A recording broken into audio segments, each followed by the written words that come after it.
हाथ हिलाकर सभी का अभिवादन स्वीकार करते हुए सड़क के दोनों ही तरफ झारखंड की राजधानी रांची है। आप देख सकते हैं इन तस्वीरों में प्रधानमंत्री नरेंद्र मोदी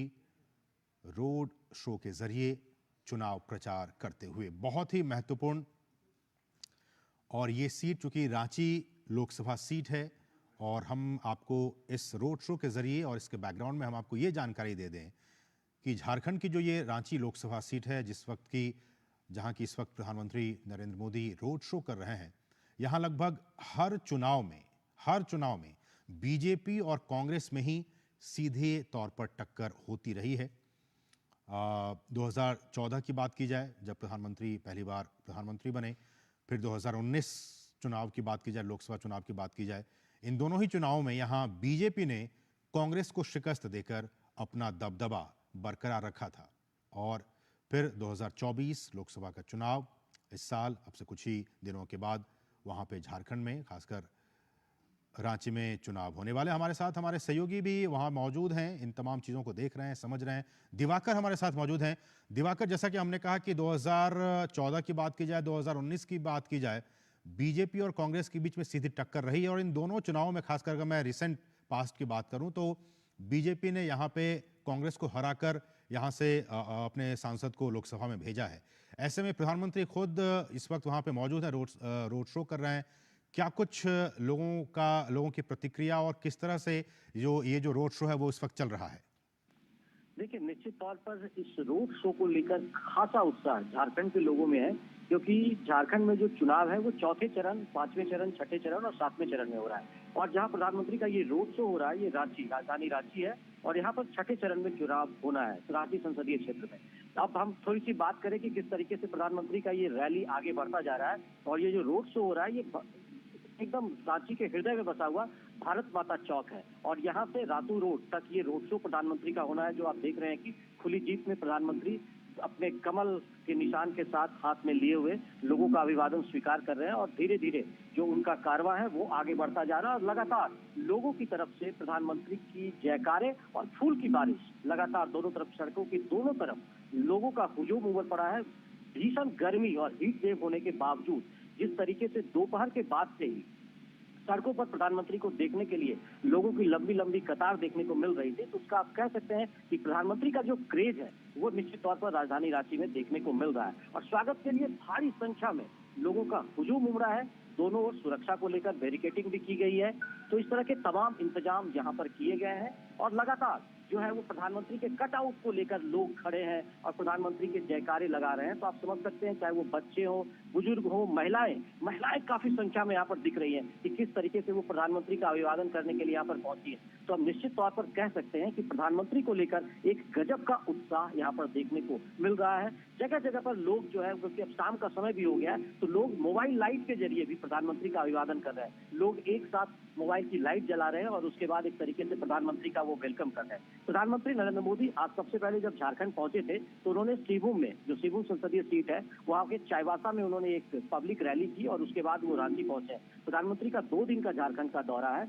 और वो रात में आज यही राजभवन में जो हम कह सकते हैं प्रवास करेंगे। और उसके बाद कल जो चौथे चरण में जिन 2 सीटों पर चुनाव होना है, पलामू और लोहरदगा, वहां पर भी कल एक जनसभा को संबोधित करेंगे। पहले प्रधानमंत्री पलामू पहुंचेंगे और उसके बाद फिर वो लोहरदगा संसदीय क्षेत्र का जो इलाका है वो गुमला जिला में भी पड़ता है, तो गुमला जिले के सिसई में भी प्रधानमंत्री एक जनसभा को संबोधित करेंगे। तो आप समझ सकते हैं कि प्रधानमंत्री जो चौथे चरण में झारखंड की 4 सीटों पर चुनाव हो रहा है, चाईबासा, पलामू, लोहरदगा और खूंटी, उसको एक तरीके से इस 2 दिनों के दौरे के जरिए चारों कंस्टिट्यूएंसी को उन्होंने एक तरीके से टैकल किया है और यहाँ के जो लोग हैं उन पर अपनी बात पहुंचाई कि किस तरह से प्रधानमंत्री नरेंद्र मोदी ने जो विकास के वादे किए थे,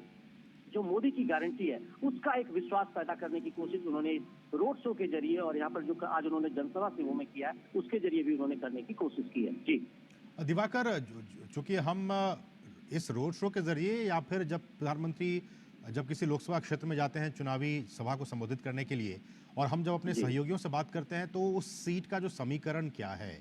कैसे वो समीकरण साधने की कोशिश में बीजेपी लगी है, इस पर भी विस्तार से बातचीत करते हैं ताकि हमारे जो दर्शक हैं वो समझ सके। इसी कड़ी में रांची में चूंकि इस वक्त प्रधानमंत्री मौजूद हैं और झारखंड की राजनीतिक समीकरणों की बात की जाए, राजनीतिक गुणा भाग की बात की जाए, तो हम जानते हैं कि झारखंड में कहा जाता है कि जो सत्ता की जो चाबी है वो डबल एम, यानी कि महतो और जो कुर्मी हैं, माझी, माफ कीजिएगा, महतो और माझी, यानी कि कुर्मी और आदिवासी इन्हीं मतदाताओं के पास है। वो इसलिए कि राज्य की आबादी में लगभग लगभग 50% जो हिस्सेदारी है वो इन्हीं दोनों समुदायों की है। इस दृष्टिकोण से देखा जाए तो रांची का क्या कुछ समीकरण है, और ये जो यहाँ के कैंडिडेट हैं इनका जो जीतने की संजय संभावना सेठ। है वो किस तरह जी। से, चूंकि 2019 में भी इन्होंने कांग्रेस को शिकस्त देकर संजय सेठ जी जीते थे, ऐसे में किस तरह से इनकी जो विनेबिलिटी है वो बढ़ जाती है? देखिए, निश्चित तौर पर राजधानी रांची की सीट जो है वो एक तरीके से भाजपा की का गढ़ भी माना जाता है और ये परंपरागत सीट कहा जाता है। पिछले चुनाव में भी जो रिकॉर्ड मार्जिन से संजय सेठ ने यहाँ पर जीत दाखिल की थी और उसके पहले हालांकि यहाँ से कांग्रेस को भी एक दो बार जीत हासिल हुई है, लेकिन बीजेपी का पलड़ा हमेशा से यहाँ पर भारी रहा है। लेकिन अगर पहले चरण के चुनाव की अगर हम बात करें नसीब, तो पहले चरण में जिन 4 लोकसभा क्षेत्रों में चुनाव 13 मई को मतदान होना है, उनमें चाईबासा, पलामू, लोहरदगा और खूंटी, ये 4 संसदीय क्षेत्र में जो 3 संसदीय क्षेत्र है वो शेड्यूल्ड ट्राइब के लिए आरक्षित है और एक जो लोहरदगा का, एक जो पलामू का सीट है वो शेड्यूल कास्ट के लिए आरक्षित है। तो आप समझ सकते हैं, और यही एक इकलौता सीट है झारखंड में शेड्यूल कास्ट के लिए, पलामू का सीट जो आरक्षित है। बाकी जो सीट, तीनों सीटों में, और खास बात ये रही है कि पिछले बार का जो चुनाव था उसमें पलामू, लोहरदगा और खूंटी, इन तीनों सीटों पर बीजेपी को जीत हासिल हुई थी। लेकिन चाईबासा एक सीट था, जो कोल्हान का सीट है चाईबासा, वहां पर कांग्रेस जीतने में सफल हुई थी। लेकिन इस बार एक दिलचस्प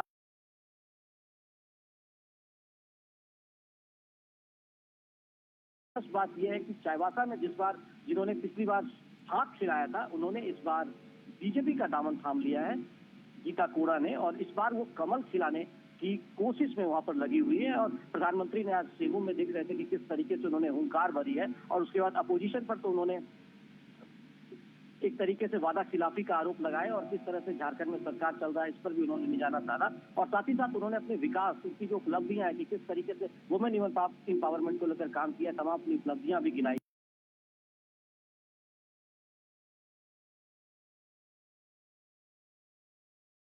तो हम कह सकते हैं कि जो चुनावी मुद्दे हैं उसमें इर्द गिर्द आदिवासी, महतो और जो तमाम दूसरे समीकरण के साथ साथ बीजेपी लगातार विकास को एक अहम मुद्दा भी बनाकर लेकर आगे चल रही है। और निश्चित तौर पर आने वाले दिनों में जो चुनाव पर वोटिंग परसेंटेज होगा उसमें ये निश्चित तौर पर इसकी झलक देखने को मिलेगी कि जिस तरीके से महिलाएं आज सड़कों पर उतरी है, तो लगता है कि वोटिंग परसेंटेज में ये महिलाओं का जो भागीदारी है वो भी बढ़ता हुआ नजर आएगा। जी। और ये भी आपसे जानना चाहेंगे दिवाकर, जिस तरह से हमने देखा कि केंद्र की मोदी सरकार ने आदिवासियों के सम्मान के लिए आदिवासी सम्मान दिवस मनाने का, आदिवासी गौरव दिवस मनाने का फैसला किया, आदिवासियों के उत्थान के लिए, उनके सामाजिक, आर्थिक, राजनीतिक विकास के लिए भी वो लगातार बीते 10 वर्षों में काम किए हैं। और हम जानते हैं जब झारखंड की बात आती है, हम जानते हैं कि यहाँ पे जो वन संपदा की बात हो, खनिज संपदा की बात हो,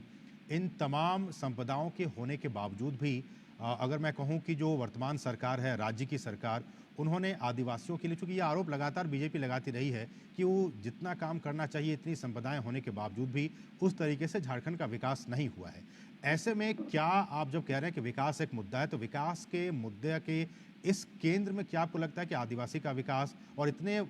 प्राकृतिक संसाधन होने के बावजूद भी आदिवासियों का जो एक मुख्य धारा में जिस तरह से शामिल होना चाहिए वो अब तक नहीं हो पाया है, ये कहीं ना कहीं वो सारे बिंदु हैं जिन पर कि इस बार का लोकसभा चुनाव लड़ा जाना है? देखिए, निश्चित तौर पर जैसा कि बात आप कह रहे थे कि केंद्र में जब से बीजेपी की सरकार बनी है तो इन्होंने एक तरीके से जनजातियों को गौरव दिलाने के लिए सबसे पहले एक ट्राइबल मिनिस्ट्री का गठन किया गया। तो आप समझ सकते हैं कि कितना महत्वपूर्ण केंद्र बनाया गया, ताकि इसके जरिए, एक अलग मंत्रालय के जरिए आदिवासियों के विकास किस तरीके से होने चाहिए, उत्थान किस तरीके से होने चाहिए, इसको परिलक्षित करने की कोशिश की गई। उसके बाद पिछले साल जब प्रधानमंत्री नरेंद्र मोदी ने, जो बिरसा मुंडा का जन्मदिन है 15 नवंबर, उसको उन्होंने जनजातीय गौरव दिवस घोषित करने की कोशिश की और उसके बाद उसे जनजातीय गौरव दिवस घोषित किया गया और उसके बाद लगातार उसका जो सेलिब्रेशन है वो राष्ट्रीय स्तर पर किया जाने लगा। तो आप समझ सकते हैं कि किस तरीके से झारखंड में जिनको भगवान के रूप में पूजा जाता है, बिरसा मुंडा को, उनका जो जन्मदिन था उसे उन्होंने एक तरीके से राष्ट्रीय फलक पर प्रधानमंत्री नरेंद्र मोदी लेकर गए और उसके बाद आदिवासियों को एक सम्मान की, जो गुमनाम एक तरीके से जो हीरोज और भी दूसरे लोग थे जनजाति समाज के, जिन्होंने आजादी में अपना योगदान दिया था लेकिन राष्ट्रीय फलक पर उनकी चर्चा नहीं होती थी, उनके नाम के बारे में लोग नहीं जानते थे, तो उसी आधार पर उन्होंने देश के कई कोने में ट्राइबल म्यूजियम जो है वो उन जनजातीय समाज के जो एक तरीके से हीरो थे उनके नाम पर उन्होंने बनाया और वहां पर उनके जो योगदान है वो परिलक्षित होते हैं, ताकि जो आने वाली पीढ़ी है, जो नई पीढ़ी है, वो जान सके कि कितना देश की आजादी में ये जो जनजातीय समाज है इनकी भी बड़ी भूमिका है। तो आप समझ सकते हैं कि जनजातीय समाज को मुख्य धारा में लाने के लिए बीजेपी ने अपनी तरफ से प्रयास किया है। प्रधानमंत्री लगातार फोकस करते हैं और लगातार जो प्रधानमंत्री का एक फोकस होता था नरेंद्र मोदी का कि किस तरीके से वो झारखंड जैसे जो राज्य है, पूर्वोत्तर इलाके के जो राज्य हैं, वो जो विकास की गाथा में पीछे रह गए हैं, वहां पर उन्हें किस तरीके से विकास की किरण वहां पर पहुंचाई जाए और उन्हें मुख्य धारा में लाया जाए। तो लगातार उसकी फलक दिख भी रही है और चुनाव में निश्चित तौर पर ये एक मुद्दा यहाँ पर होगा। और देखिएगा, प्रधानमंत्री नरेंद्र मोदी जब आज सीमू में भी बोल रहे थे तो उन्होंने विकास को एक अहम मुद्दा बताया, और जब कल वो पलामू और लोहरदगा पहुंचेंगे तो निश्चित तौर पर जनजातीय समाज के लिए उनके द्वारा जो किए गए कार्य हैं और दूसरे समाज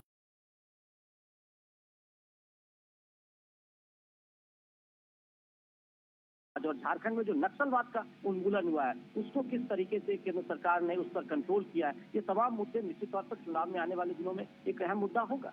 बिल्कुल। और ऐसे में हमें याद है कि जब बीते दिनों संजय सेठ अपना नामांकन पत्र दाखिल करने गए थे और उस दौरान उनके साथ पुष्कर सिंह धामी भी थे, जो कि उत्तराखंड के मुख्यमंत्री हैं। उन्होंने कहा था उस दौरान संवाददाताओं को भी और वहाँ मौजूद लोगों को भी कि देखिए, आज़ादी के बाद जिसने कि 70 साल तक कांग्रेस ने शासन किया, उसने आदिवासियों पर, जनजातियों पर बिल्कुल भी ध्यान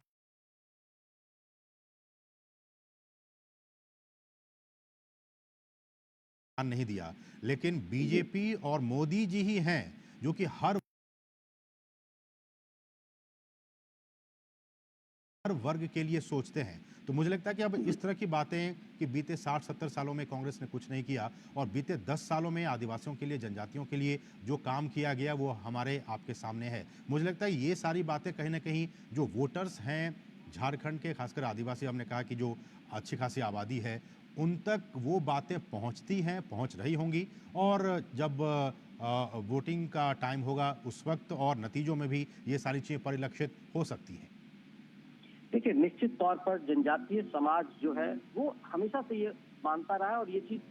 दूसरे लोगों को भी, चाहे वो अपोजिशन के लोग हों चाहे दूसरे लोग भी, कि जितना सम्मान और जितनी भागीदारी राष्ट्रीय फलक पर इस समाज की होनी चाहिए, जितनी इनकी भागीदारी रही है, जितना इनका योगदान देश के बनाने में और निर्माण करने में रहा है, उतना सम्मान और उतनी भागीदारी उनकी नहीं रही है। तो बीजेपी ने इसको एक तरीके से अपना एजेंडा बनाया है और उस एजेंडे के आधार पर बीजेपी ने एक जो नारा दिया था कि पूर्वोत्तर के विकास के साथ ही देश की विकास हो सकती है। अगर पूर्वोत्तर का विकास ढंग से नहीं होता है तो देश की विकास की भी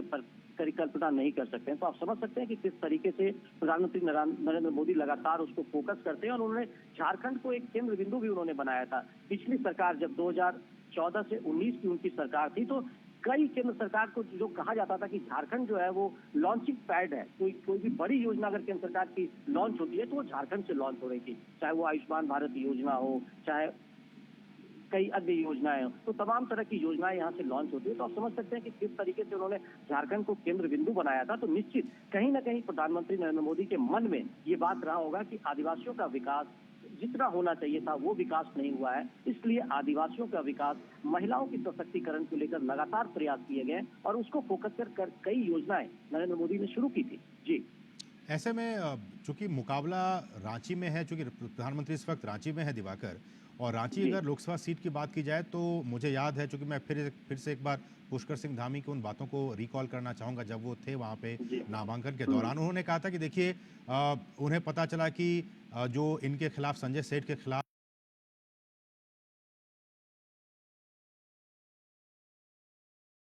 जो कांग्रेस के जो व्यक्ति खड़े हुए हैं, वो कांग्रेस काल में हुए कोयला घोटाले में उनके हाथ काले हुए थे और उसी परिवार का उम्मीदवार रांची लोकसभा सीट से भाजपा प्रत्याशी के खिलाफ खड़ा है। ऐसे में जो जीत है वो तो बिल्कुल तय है संजय सेठ जी का।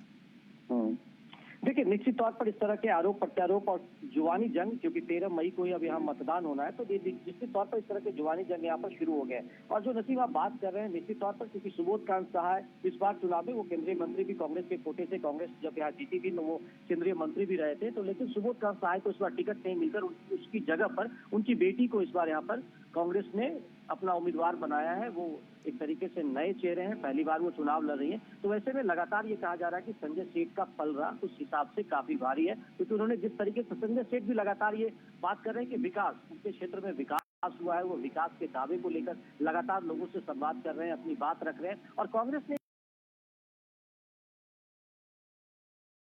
और रांची में जब उनका जो कह सकते हैं प्रत्याशी की घोषणा, इंडी गठबंधन की प्रत्याशी की जो घोषणा थी रांची में, वो एकदम आखिरी वक्त में आकर होती है, जबकि बीजेपी ने अपने प्रत्याशियों की घोषणा और करीब 2 महीना पहले ही कर दिया था। तो एक तरीके से ये भी एक मुकाबले का एक, जो हम कह सकते हैं कि बिंदु हो सकता है कि लगातार 2 महीने से जो संजय सेठ है वो संवाद की स्थिति में थे, वो लगातार अपने जो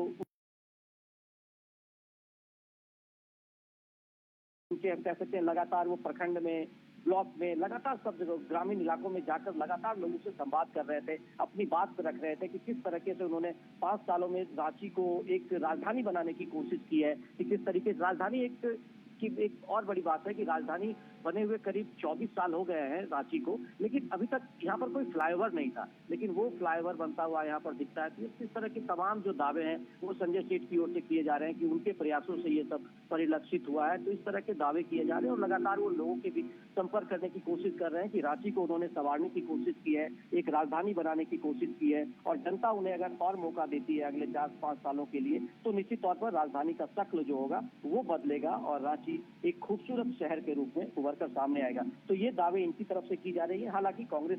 के जो प्रत्याशी हैं उनके भी दावे हैं कि संजय सेठ की ओर से कुछ नहीं किया गया। तो ये अभी चुनाव में देखने को मिलेगा, लेकिन जनता निश्चित तौर पर ये देखती भी है, सुनती भी है और समझती भी है कि उसे क्या करना है, उनके लिए कौन उपयुक्त कैंडिडेट हो सकता है, कौन राजधानी रांची को संवार रहा है या आने वाले दिनों में संवारेगा। तो जनता अब इतनी परिपक्व हो चुकी है कि वो चीजों को समझती भी है, देखती भी है और उस आधार पर वो निर्णय लेती है। तो फिलहाल यह कह पाना मुश्किल होगा कि किसका, लेकिन जिस स्थिति से संवाद का सिलसिला चल रहा है और जिस तरीके से संजय सेठ अपनी कम्युनिकेशन कर रहे हैं और दावे कर रहे हैं, उससे थोड़ा लगता है कि उनका पलड़ा राजधानी रांची की सीट पर भारी नजर आ रहा है। नसीब, बिल्कुल, बिल्कुल, बिल्कुल आप सही कह रहे हैं कि पलड़ा जो है वो भारी नज़र आ रहा है, लेकिन आखिरकार क्या कुछ नतीजे आते हैं वो तो हमें 4 जून को ही पता चल पाएगा। बहरहाल आप हमारे साथ बने रहिए, दिवाकर हमारे साथ, हमारे एक और सहयोगी धीरज भी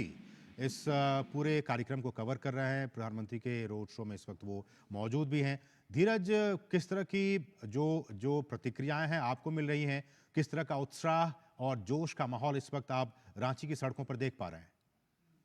देखिए, बिल्कुल आपने सही कहा। करीब 7 बजे से प्रधानमंत्री को जो भारत माता चौक है, जो रांची का सुप्रसिद्ध चौक है, यहाँ पे प्रधानमंत्री के आगमन के लिए लगभग 5 बजे से 4:30 बजे से यहाँ की जो जनता थी वो तैयार खड़ी थी। और जैसा कि आप तस्वीर में देख रहे हैं कि दोनों तरफ से जो यहाँ की जो स्थानीय महिलाएं हैं, बुजुर्ग हैं, नौजवान हैं, जोश के साथ प्रधानमंत्री की एक ललक पाने को बेताब लगभग 2 से 3 घंटे पहले से दोनों तरफ सड़क के किनारे खड़े रहे। और जब एक प्रधानमंत्री का आगमन होता है तो एक जो आभा मंडल में एक तरीके का जो रौनक है वो देखते बनती थी कि किस तरीके से जो महिलाएं झूम रही थी, बच्चे झूम रहे थे, और खास करके यहाँ के जो कलाकार थे, कलाकार का भी जो प्रदर्शन था वो देखने के लायक था। और अभी आप देख रहे हैं कि किस तरीके से अगर रांची शहर की हम बात की जाए तो रांची शहर और इसके अलावा जो यहाँ के आदिवासी इलाके, और जैसा कि हम सभी जानते हैं कि जो प्रधानमंत्री की जो प्राथमिकताओं में आदिवासियों का विकास रहा है, चाहे वो बार बार अपनी यात्राओं में भी कहते हैं कि किस तरीके से जो आदिवासी जो पिछड़े इलाकों में रहते हैं वहां तक मूलभूत सुविधाएं पहुंचे, उनके जो उपज का जो लाभ है उनको उनकी उपज का लाभ मिले, उनके लिए आवास योजना से उनके लिए घर का निर्माण हो, और सबसे महत्वपूर्ण है कि वो मुख्य धारा का हिस्सा बने। तो आदिवासियों का विकास प्रधानमंत्री की प्राथमिकता में शामिल रहा है, इसलिए काफी संख्या में हर वर्ग के लोग प्रधानमंत्री के आगमन के लिए आतुर थे। और प्रधानमंत्री के आगमन से 2-3 घंटे पहले ही यहाँ पर तैयार खड़े थे। और जहाँ तक यहाँ के प्रत्याशियों की बात की जा रही है, यहाँ के जो प्रत्याशी हैं संजय सेठ, जिन्हें की 2019 में ही लोकसभा का चुनाव जिन्हें जीतने का मौका मिला, और जो सबसे अहम जो पहलू है कि संजय सेठ जो रांची के खादी ग्रामोद्योग क्षेत्र से जुड़े हुए कार्यकर्ता रहे हैं, और हम सभी जानते हैं कि खादी की पहुंच प्रधानमंत्री का जो पीएम बनने के बाद खादी की पहुंच कैसे गांव-गांव तक पहुंची है, इन चीजों को भी हमने देखा है। तो एक तरीके से कहा जा सकता है, और संजय सेठ खादी ग्रामोद्योग से जुड़े रहे हैं, तो माना ऐसा जा रहा है कि जो संजय सेठ की पहुंच रांची के हर घर तक है, क्योंकि खादी यहाँ घर घर में फैला हुआ है। तो इसका फायदा संजय सेठ को जरूर एक बार मिल सकता है। और जहां तक विकास की बात हो, सड़क के किनारे जैसे कि हम देख रहे हैं कि किस तरीके से बीते 5 साल में जो रांची का विकास, रांची को हमने विकसित होते देखा है, वो चीज भी आप देख सकते हैं कि किस तरीके से अच्छी सड़कें आपको देखने को मिल जाएगी रांची में। और इसके अलावा जो ट्रैफिक की सुविधा, हालांकि थोड़ी सी समस्या है ट्रैफिक की शहर में, उसके बावजूद भी ट्रैफिक को नियंत्रण करने के लिए जिस तरीके से फ्लाईओवर का निर्माण हो रहा है और बहुत जगह किया जा रहा है, तो रांची को लोगों ने बदलते देखा है, रांची को लोगों ने विकसित होते देखा है। तो इसका प्रभाव जरूर संजय सेठ को मिल सकता है। हालांकि चुनाव की बात करें तो चुनाव तो आंकड़ों का खेल है जी। चुनाव के वक्त में किस प्रत्याशी को किस मुद्दे पर मदद मिल जाए ये कहना मुश्किल होता है। और जिस तरीके से कांग्रेस का जो विपक्षी जो प्रत्याशी हैं, विपक्षी प्रत्याशी जिस तरीके से ये बता रहे हैं कि जो रांची का विकास नहीं हुआ है, तो ये कहा जा सकता है कि जब तक मतदान नहीं होता है दोनों प्रत्याशियों के अपने दावे प्रति दावे चलते रहेंगे। और इस वक्त आप देख सकते हैं कि किस तरीके से प्रधानमंत्री की जो रैली है वो बढ़ती जा रही है। और ये 1.5 किलोमीटर का जो ये कारवां है, 1.5 किलोमीटर का ये कारवां राजभवन से पहले ये खत्म होगा। और हम देख सकते हैं कि दोनों तरफ से आम लोगों का जो आम जनता का जनसैलाब फैला हुआ है। जी धीरज, चूंकि आप बिहार से संबंध रखते हैं और बिहार से सटा हुआ राज्य झारखंड है, झारखंड में अगले कुछ चरणों में वहां पे लोकसभा के चुनाव होने वाले हैं, और यही सवाल मैं दिवाकर से भी पूछ रहा था, वही आपसे भी जानना चाहूंगा कि पिछले चुनाव में भी हमने देखा और इस चुनाव में भी झारखंड के सत्ता के और झारखंड की सियासत की बात की जाए धीरज, तो यहाँ पे जो चाबी है वो डबल एम कहते हैं, जिसको कि महतो और माझी, यानी कि कुर्मी और जो आदिवासी जो माझी हैं उनके ही पास सत्ता की चाबी है। और इन दोनों ही समुदायों की जो आबादी है वो राज्य की जनसंख्या में लगभग 50% हिस्सेदारी है। लगभग आदिवासियों के 27% और कुर्मी जो हैं वो 25% के आसपास हैं। और इन्हीं दोनों समुदायों को अपने अपने पाले में रिझाने के लिए तमाम जो पार्टियां हैं वो लगी हुई रहती हैं। ऐसे में बाकी सीटों के बारे में आपसे बाद में जानूंगा, लेकिन अगर रांची की बात की जाए, झारखंड की राजधानी है, यहाँ पे किस तरह के जातिगत समीकरण है जिनको कि साधने की कोशिश भाजपा भी कर रही है और बाकी पार्टियां भी जो कर रही हैं वो कर रही हैं? देखिए, जो सवाल आपने किया है, जो शहरी वोटर होता है, शहरी वोटर का जो मिजाज होता है वो ग्रामीण वोटर से उनका मिजाज अलग होता है। आप रांची शहर की जो आबादी है और रांची शहर के जो वोटर हैं, उन वोटर को सीधे तौर पे आप आदिवासी के तौर पे नहीं गिन सकते हैं, उनको सीधी आप जातिगत तौर पर नहीं देख सकते, क्योंकि ये जो वोटर होते हैं ये पढ़े लिखे लोग होते हैं, शिक्षित लोग होते हैं, रोजगार करने वाले लोग होते हैं और शहर में रहने वाले लोग होते हैं। तो इनकी जो सोच होती है वो एक विकसित भारत की सोच होती है। और हमने देखा कि किस तरीके से विकसित भारत की दिशा में देश में कदम बढ़ाया गया है, किस तरीके से लोगों को विकसित भारत की, इन लोगों को ये बताया गया है कि आपको विकसित भारत में न केवल भारत को विकसित बनाना है बल्कि विकसित भारत बनाने में आपको अपना योगदान देना है। और जहां तक जातीय समीकरण की बात है, जिस तरीके से प्रधानमंत्री आदिवासियों के बीच जाते हैं, जिस तरीके से उनके लिए बातें करते हैं और बार बार अपनी रैलियों में कहते भी हैं कि किस तरीके से हमने आदिवासी समाज को के उत्थान के लिए, आदिवासी समाज को ऊंचा उठाने के लिए हमने काम किया है। अभी छत्तीसगढ़ के चुनाव हुए थे, आपने बिहार का जिक्र किया, मैं छत्तीसगढ़ राज्य का ये जिक्र करता हूँ कि छत्तीसगढ़ में जो पिछले साल चुनाव हो रहे थे तो हमने वहाँ देखा कि किस तरीके से आदिवासी कल्याण के लिए जो ठोस कदम उठाए गए, चाहे महतारी वंदन योजना हो या वहाँ के जो आदिवासी है जो जंगल में रहती है तो उनको भू अर्जन का कैसे उसको लाभ मिले। उसके बाद जो तेंदुआ पत्ता से जुड़े हुए आदिवासी हैं, प्रधानमंत्री बार बार कहते थे कि इन तेंदुआ पत्ता से जुड़े हुए जो आदिवासी महिलाएं थी इनका उत्थान कांग्रेस ने नहीं किया, क्योंकि कांग्रेस केवल आदिवासियों को वोट बैंक का हिस्सा माना, वोट बैंक का हिस्सा मानती रही है, आदिवासियों के कल्याण के लिए उन्होंने काम नहीं किया। तो जिस तरीके से हमने देखा कि छत्तीसगढ़ के चुनाव में आदिवासी महिलाओं के लिए, आदिवासियों के लिए जो तेंदुआ पत्ता में जो सब्सिडी की घोषणा की गई, जो कि उनके लिए कहा जा रहा है कि उनके लिए ये रामबाण साबित हुआ है, और जिस अब सीधे तौर पर उनको तेंदुआ पत्ता का सब्सिडी के जरिए लाभ भी मिल रहा है और उनको खूब पैसा भी मिल रहा है। इसके अलावा जो आदिवासी कल्याण के लिए, जैसे कि जो वो लोग झोपड़ियों में रहते हैं, छोटे छोटे मकानों में रहते हैं, जिस तरीके से न केवल झारखंड में, न केवल छत्तीसगढ़ में, बल्कि सभी उन प्रदेशों में जहाँ की पिछड़ी आबादी है, ट्राइबल आबादी है, तो उनको कैसे मुख्यधारा का हिस्सा बने, उनके घरों तक कैसे बिजली पहुंचे, उनके घरों तक कैसे पानी पहुंचे, उनके घर नल जल योजना के जरिए, और उनका आवास कैसे हो, वहां तक शौचालय कैसे पहुंचे। हमने देखा है कैसे 11 करोड़ शौचालय पूरे देश में बने हैं। तो ये जो पिछड़े वर्ग या आदिवासियों को उत्थान की दिशा में जो बढ़ाया हुआ कदम है, और उसी का नतीजा है कि हम देख रहे हैं विकसित भारत की तरफ हम बढ़ रहे हैं। और जिस तरीके से बार बार इस बात की चर्चा होती है कि बीते 10 सालों में इस देश के 25 करोड़ लोग जो गरीबी रेखा से बाहर निकले हैं, तो उस 25 करोड़ लोग इसलिए बाहर निकले हैं क्योंकि जो लोक कल्याणकारी योजनाएं हैं, लोक कल्याणकारी योजनाओं का लाभ उन तक पहुंचा है। अभी हम देख रहे हैं कि प्रधानमंत्री बार बार 2021 से ही, कोविड के टाइम से ही कहते हैं कि मैं इस देश के लोगों को भूखा नहीं रहने दूंगा। 5 किलो अनाज 80 करोड़ लोगों को मिल रहा है, 5 किलो अनाज पर सदस्य। तो हम देख रहे हैं कि किस तरीके से पिछड़े वर्ग के कल्याण के लिए कदम उठाए जा रहे हैं, कैसे पिछड़ा वर्ग मिडिल जो मध्यम वर्ग में शामिल हो, कैसे वो रोजगार से जुड़े, कैसे उन तक शिक्षा और स्वास्थ्य की पहुंच हो। ये सबसे बड़ी बात, जो जहाँ के जो बच्चे हैं, जिस क्षेत्र में वो पढ़ाई करते हैं, तो वहाँ उनको इंजीनियरिंग का कैसे फायदा मिले, कैसे उनको मेडिकल का फायदा मिले। हम ये जानना, यही आपको जरूर बताना चाहूंगा कि जहाँ जहाँ जिस भाषा में लोग पढ़ाई कर रहे हैं, उन्हीं भाषा में उन्हें मेडिकल की पढ़ाई की सुविधा, उन्हीं भाषा में उन्हें इंजीनियरिंग की पढ़ाई की सुविधा दी जा रही है, ताकि उनका विकास, उनका समग्र विकास हो। तो जब तक एक परिवार का, एक व्यक्ति का समग्र विकास नहीं होता है, तब तक पूरे परिवार का विकास संभव नहीं होता है। तो जिस तरीके से बीते 10 सालों में हमने देखा कि खास करके जो पिछड़ा तबका, जिसको कि कहते हैं समाज का अंतिम पायदान का तबका,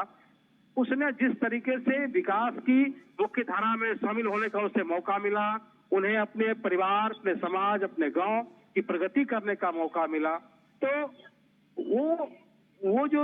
मौका है, वो मौका न केवल एक शहर के लिए है, बल्कि तमाम शहरों के लिए, तमाम उन गांवों के लिए है जहाँ की पिछड़ी आबादी निवास करती थी, जिनके लिए शिक्षा चुनौती थी, जिनके लिए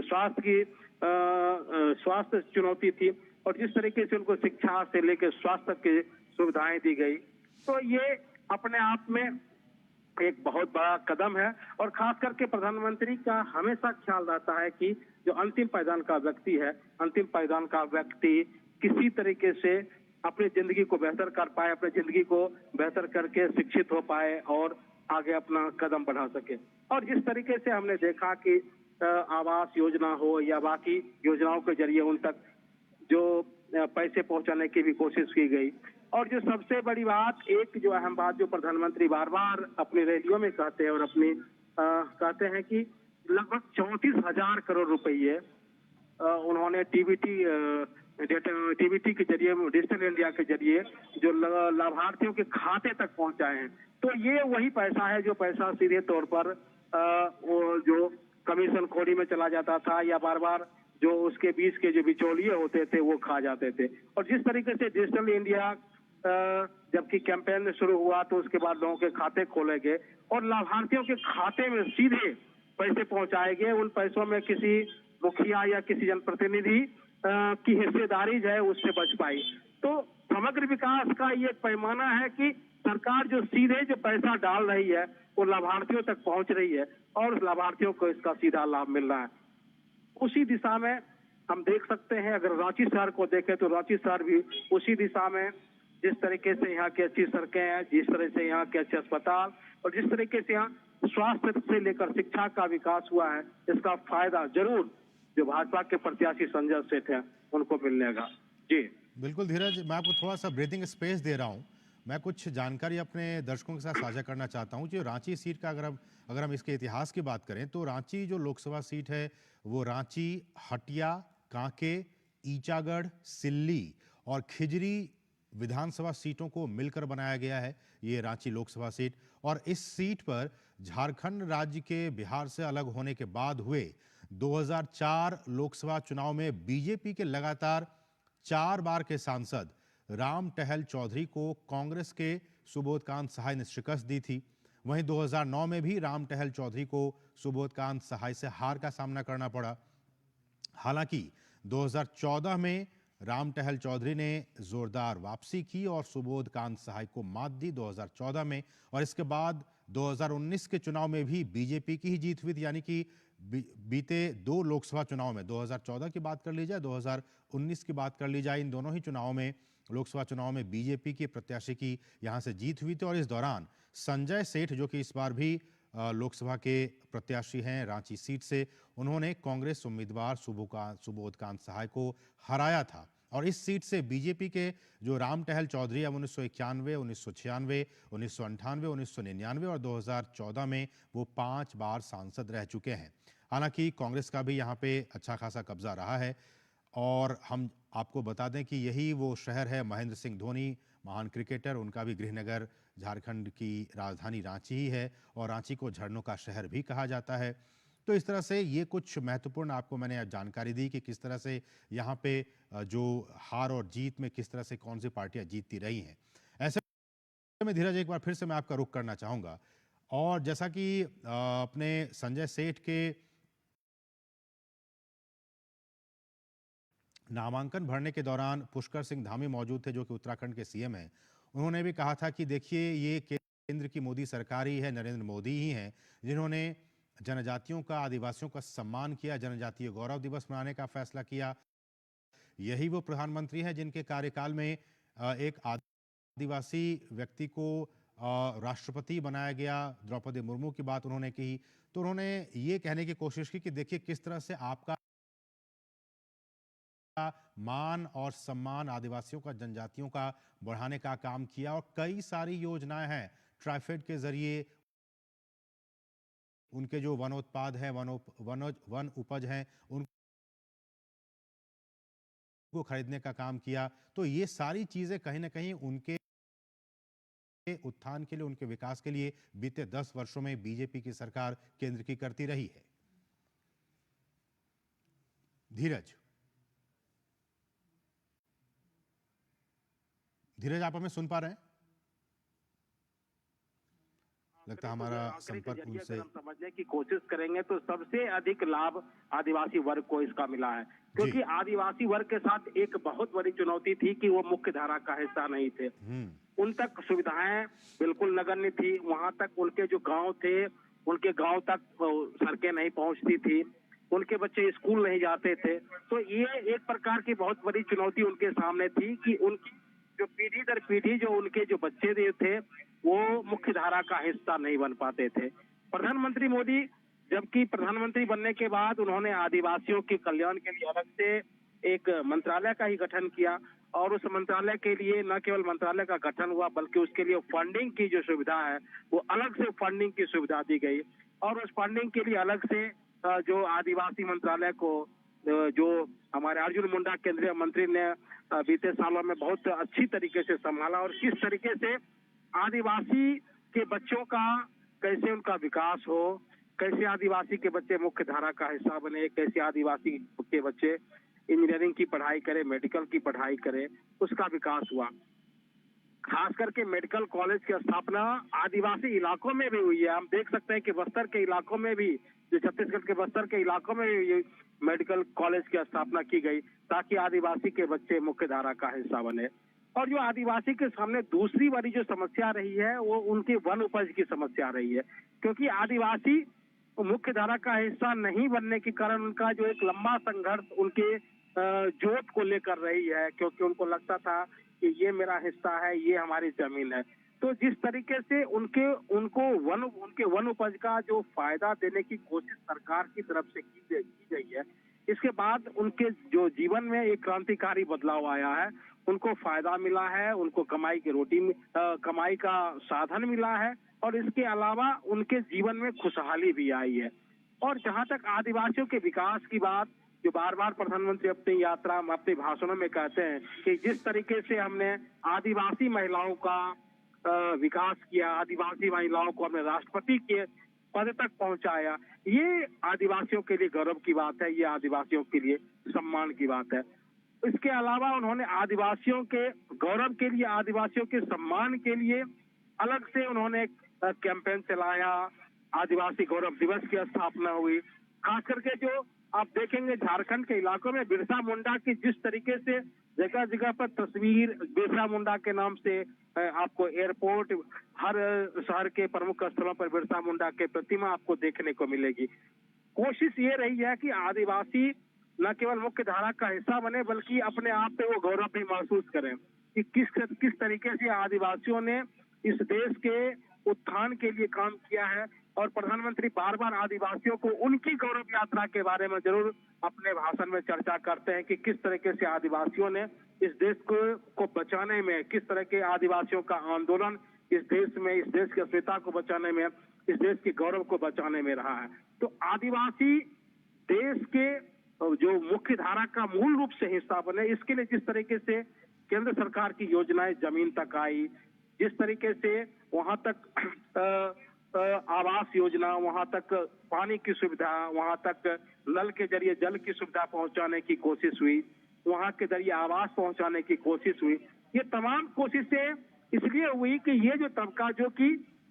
जंगल में रहता था और जंगल से बाहर उसकी कोई दुनिया नहीं होती थी, जंगल से बाहर वो अपने आप को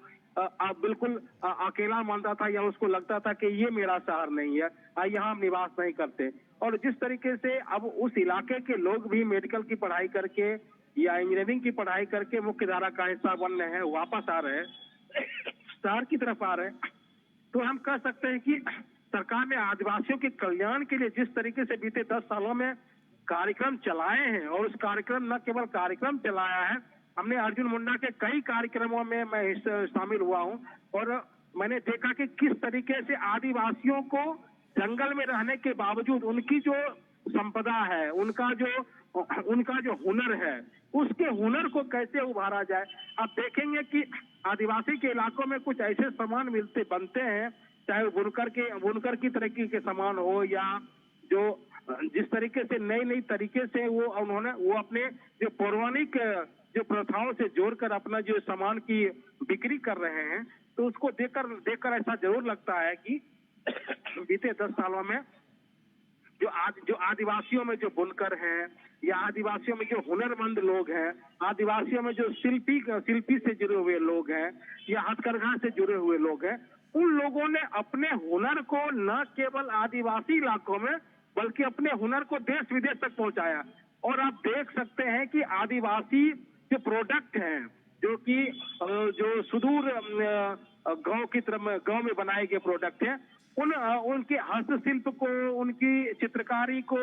या उनके जो हुनर को आप देख सकते हैं, आप अमेज़न पे देख सकते हैं क्या, तो किस तरीके से उसका एक बाजार बनाने की कोशिश प्रधानमंत्री मोदी की तरफ से हुई है। तो इस कोशिश का नतीजा है कि अब आदिवासियों का जो सामान है अमेज़न पर न केवल देश में बल्कि विदेशों तक में बिकने लगा है और उसका कमाई जो है, उसका पैसा आदिवासियों तक पहुंचा है।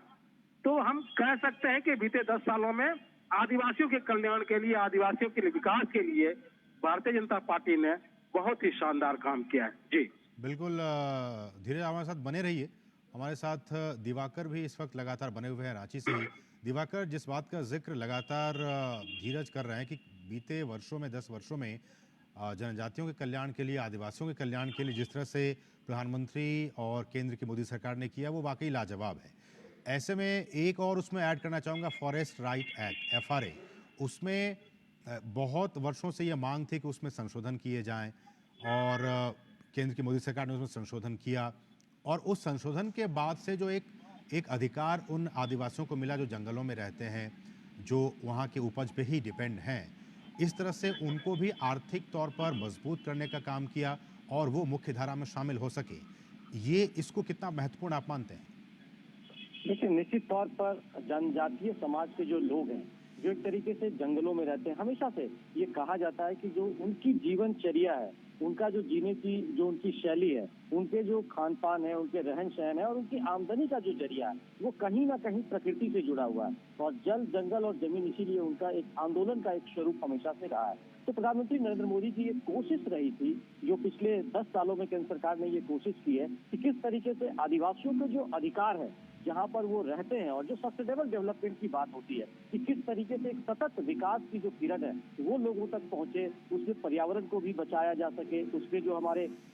संस्कृति है, समाज है, सभ्यता है, इनको भी बचाते हुए पारंपरिक तरीके से विकास किस तरीके से हो, उसमें इसका एक बहुत बड़ा रोल रहा है कि उनके जो अधिकार है उसके साथ उनकी आमदनी को बढ़ाया जाए और उनके आसपास जो उनके हुनर है उसको इसी के जो एक कानून के जरिए कि जिस तरीके से उनके पास जो सुविधाएं आसानी से, चाहे वो बांस के प्रोडक्ट हो, चाहे दूसरे प्रोडक्ट जो जंगलों में आसानी से उपलब्ध होते हैं, उनका उनको अधिकार दिया जाए और वो उसके जरिए अपनी जो उत्पादकता है उसको बढ़ा सके और उसके जरिए उनकी आमदनी बढ़ सके। तो इसका एक बहुत बड़ा इम्पैक्ट है और निश्चित तौर पर इससे आदिवासियों की आमदनी भी बढ़ी है। तो ये हम कह सकते हैं कि इस तरह के जो छोटे छोटे कदम इन जनजातीय बहुल इलाकों के लिए उठाए गए हैं केंद्र सरकार की ओर से, जो पहल की गई है पिछले 10 सालों में, इसका एक इम्पैक्ट निश्चित तौर पर है। और लगातार ये कोशिश हो रही है कि जनजातीय समाज को मुख्य धारा में लाकर उनका उत्थान किया जा सके। जिस तरीके से ये प्रयास हो रहा है कि जो उनके बच्चे हैं वो बेहतर तरीके से पढ़ सके और उसके बाद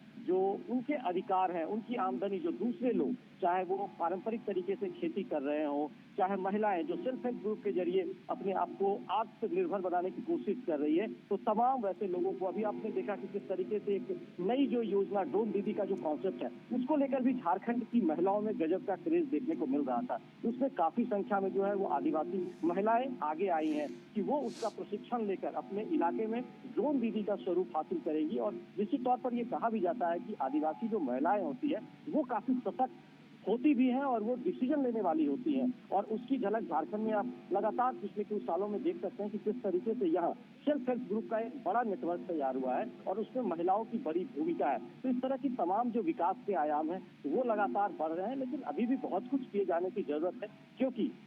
जो पूर्वोत्तर के विकास, देश के विकास के साथ होना चाहिए था वो विकास नहीं हुआ था, तो उसमें कहीं ना कहीं झारखंड भी पिछड़ा था, उसको उसके पैरेलल लाने की कोशिश अब हो रही है। तो इस तरह के जो कदम उठाए गए हैं उसका इम्पैक्ट आदिवासियों का जीवन का उत्थान करने में हो रहा है, उनकी आमदनी बढ़ाने में हो रही है। तो इसका भी एक चुनावी मुद्दा निश्चित तौर पर आने वाले दिनों में ये बनता हुआ दिखेगा। बिल्कुल, बिल्कुल, बहुत ही महत्वपूर्ण बातें आप कह रहे हैं और दर्शकों को ये सारी बातें जानने और समझने की भी ज़रूरत है। ऐसे में दिवाकर, रांची से पहले जब प्रधानमंत्री सिंहभूम में थे और सिंहभूम में उन्होंने एक रैली को संबोधित किया, उन्होंने इस दौरान एक बहुत ही महत्वपूर्ण बातें कही। मैं उस बात की तरफ आपका ध्यान आकर्षित करना चाहता हूँ, उस पर आपकी टिप्पणी चाहता हूँ। प्रधानमंत्री ने सिंहभूम में कहा कि ये मोदी की गारंटी नाम से जो गाड़ियाँ निकली थी पूरे देश में, वो गाड़ी हमने झारखंड के खूंटी से ही उसकी शुरुआत की। और उन्होंने ये भी कहा कि झारखंड और भाजपा का दिल का नाता है। झारखंड को अटल जी ने बनाया, लेकिन कांग्रेस ने झारखंड के निर्माण का भी घोर विरोध किया था। इस पर आपकी टिप्पणी। देखिए, निश्चित तौर पर झारखंड की जो एक देन है वो भारतीय जनता पार्टी को कहा जाता है कि उन्होंने जो एक 3 राज्य एक साथ बने थे, लेकिन जिस तरह से विकास झारखंड का होना चाहिए था तो वो नहीं हुआ था। तो लगातार प्रधानमंत्री नरेंद्र मोदी की यह फोकस, यह कोशिश रही है कि कैसे झारखंड को जो है वो विकास यहाँ पर कायम किया जा सके और उस विकास की किरण झारखंड में पहुंचे और उसे आगे बढ़ाया जा सके। उसकी कोशिश लगातार हो रही है। तो सिंहभूम की रैली के बाद प्रधानमंत्री जब कल पलामू और लोहरदगा में पहुंचेंगे, तो ये भी जो इलाका है, जो लोहरदगा का जो संसदीय क्षेत्र है, ये भी ट्राइब्स के लिए, शेड्यूल ट्राइब्स के लिए आरक्षित सीट है और यहाँ पर भी जो जनजातीय समाज की आबादी है वो काफी ज्यादा है। और यहाँ पर पिछले बार भी बीजेपी ने इन दोनों सीटों पर कब्जा जमाया था। और उसके अलावा जो खूंटी, जो जनजातीय बहुल इलाका है, जिसका प्रतिनिधित्व केंद्रीय मंत्री भी है, केंद्रीय कृषि मंत्री, जनजातीय मामलों के मंत्री अर्जुन मुंडा है, तो आप समझ सकते हैं कि जब यहाँ से कोई जीत कर भी जाता है तो उसको किस तरीके से प्रधानमंत्री वहाँ केंद्र में उसको जगह मिलती है। तो आप समझ सकते हैं कि झारखंड के विकास को लेकर ये जो एनडीए की सरकार है केंद्र में, वो किस तरीके से वो दिखती है कि किस संकल्पित है। जी। और ऐसे में उन्होंने भ्रष्टाचार का भी मुद्दा काफी जोर शोर से उठाया। दिवाकर, प्रधानमंत्री ने कहा भी था कि जो जेएमएम और कांग्रेस की जो ये मिलीजुली सरकार है उसने राज्य के खान और खनिज को अवैध तरीके से लूटा है, अवैध खनन कर उसे लूटा जा रहा है। और इसका हमने बानगी भी देखा कि किस तरह से एक वहाँ के नेता के घर से, ठिकाने से, कांग्रेस नेता के ठिकाने से 300 करोड़ रुपए नकद बरामद हुए थे। तो प्रधानमंत्री ने कहा कि किस तरह से भ्रष्टाचार वहाँ बढ़ गया है। तो मुझे लगता है कि ये एक बहुत बड़ा मुद्दा झारखंड के लोकसभा चुनाव में भी दिखेगा कि किस तरह से लोग इस मुद्दे पर अपनी राय जो है वो जाहिर करते हैं। देखिए, निश्चित तौर पर झारखंड में भ्रष्टाचार भी एक बड़ा मुद्दा रहा है और झारखंड में चूंकि शुरुआत से ही एक ये कलंक झारखंड में, चाहे वो आप समझ सकते हैं कि जो वोटिंग का मामला हो, सरकार गिराने का मामला, उसमें वोटिंग के सांसद के खरीद फरोख्त का मामला हो, फिर कोल ब्लॉक के आवंटन का मामला हो, इस तरह के कई दाग झारखंड पे लगते रहे। लेकिन पिछले 5 सालों में जो झारखंड की अभी जो सरकार है, जो जेएमएम और इंडी गठबंधन की जो सरकार है, उस सरकार पर भी कई आरोप लगे हैं और उसके बाद जो हम कह सकते हैं कई ब्यूरोक्रेट्स उसके बाद जेल गए हैं और उसके बाद खुद जो यहाँ के मुख्यमंत्री थे हेमंत सोरेन, वो भी ईडी ने उन्हें गिरफ्तार किया और उसके बाद भी वो पिछले करीब 5 महीने से जेल में है। तो आप समझ सकते हैं कि किस तरीके से झारखंड में भ्रष्टाचार का दाग लगा है और उस दाग को लगातार उसकी गिरफ्त में कई नेता आए हैं, कई ब्यूरोक्रेट्स आए हैं और प्रधानमंत्री ने जब आज रैली की है तो निश्चित तौर पर आने वाले चुनाव में भ्रष्टाचार एक अहम मुद्दा होगा। लोगों में इसकी बात की भी चर्चा होती है कि अगर किसी राज्य का मुखिया पे अगर इस तरह के आरोप लगते हैं तो निश्चित तौर पर ये गंभीर आरोप है और लगातार आज देखें कि हाईकोर्ट की ओर से भी जब इस मामले में उन्होंने राहत लेने की कोशिश की थी तो हाईकोर्ट ने भी उनकी जो अर्जी थी उसे खारिज कर दिया। तो आप समझ सकते हैं कि कितना जो भ्रष्टाचार का मामला है वो झारखंड में एक तरीके से चलिए, बहुत शुक्रिया दिवाकर, बहुत बहुत शुक्रिया। समय इतना ही है हमारे पास, तो बहुत बहुत शुक्रिया इन तमाम ताज़ा अपडेट्स को हम तक पहुंचाने के लिए। तो आप ये सीधी तस्वीरें देख रहे थे झारखंड की राजधानी रांची से, जहां प्रधानमंत्री नरेंद्र मोदी एक रोड शो कर